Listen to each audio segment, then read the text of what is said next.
नमस्कार। देखिए, इतिहास में ना कुछ कहानियां ऐसी होती हैं जो वक्त के साथ थोड़ी धुंधली सी हो जाती हैं, लेकिन उनकी गूंज वो हमारी संस्कृति में, हमारे आसपास हमेशा जिंदा रहती है। आज हम ऐसी ही एक भूली हुई कहानी को फिर से याद करेंगे। नाम है सन्यासी विद्रोह। एक ऐसा आंदोलन जिसने, कह सकते हैं कि भारत के स्वतंत्रता संग्राम की नींव रखी।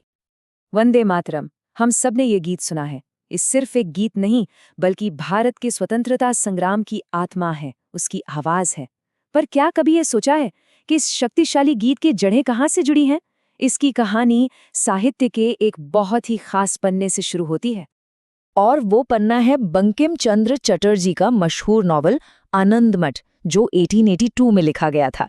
जी हाँ, इसी नॉवल ने हमें वंदे मातरम दिया। और आपको बताऊं, इसके ठीक 2 साल बाद 1884 में चैटर्जी ने देवी चौधुरानी लिखा था, एक और जबरदस्त नॉवल जिसमें उसी दौर की झलक मिलती है। तो अब सवाल ये उठता है कि आनंदमठ जैसा क्रांतिकारी नॉवल लिखने की प्रेरणा वो आई कहाँ से? क्या ये सिर्फ एक कल्पना थी, या फिर इसके पीछे कोई सच्ची ऐतिहासिक घटना छिपी हुई थी? चलिए इसी सवाल का जवाब ढूंढते हैं। तो चलिए सबसे पहले इस विद्रोह की पहचान करते हैं। आखिर ये कौन सा आंदोलन था जिसने बंकिम चंद्र चटर्जी को इतना इंस्पायर किया कि उन्होंने इतिहास बदल देने वाली एक रचना कर दी? उस सवाल का जवाब है सन्यासी विद्रोह। इसे फकीर विद्रोह के नाम से भी जाना जाता है। ये 18वीं सदी के आखिरी में पूर्वी भारत में ब्रिटिश शासन के खिलाफ एक बहुत बड़ा और संगठित विद्रोह था। तो यही वो ऐतिहासिक नींव है जिस पर आनंद मठ की पूरी इमारत खड़ी है। तो चलिए इसके कुछ अहम फैक्ट्स पर एक नजर डालते हैं। ये विद्रोह हुआ था 1770 से 1800 के बीच। जगह मुख्य रूप से बंगाल। इसे लीड कौन कर रहा था? ब्राह्मण और नागा साधु। और उस समय अंग्रेज गवर्नर थे वॉरेन हेस्टिंग्स। तो इन डिटेल से ना हमें इस विद्रोह के स्केल और टाइम फ्रेम का एक अच्छा अंदाजा मिल जाता है। अब देखिए, हर विद्रोह के पीछे कोई ना कोई चिंगारी तो जरूर होती है।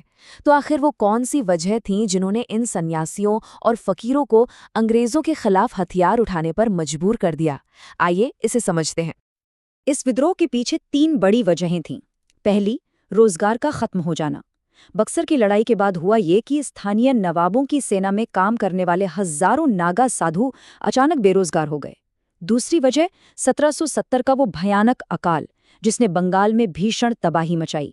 और तीसरी, अंग्रेजों की वो कठोर और शोषण करने वाली इकोनॉमिक पॉलिसीज। इन तीनों ने मिलकर एक विस्फोटक स्थिति पैदा कर दी थी।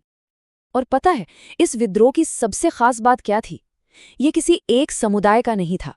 इसमें हिंदुओं और मुसलमानों दोनों ने कंधे से कंधा मिलाकर हिस्सा लिया। जहां एक तरफ ब्राह्मण और नागा साधु इसे लीड कर रहे थे, वहीं इसका फकीर विद्रोह कहलाना ये दिखाता है कि मुस्लिम फकीरों की भी इसमें कितनी अहम भूमिका थी। ये उस दौर के साझा संघर्ष का एक बेहतरीन उदाहरण है।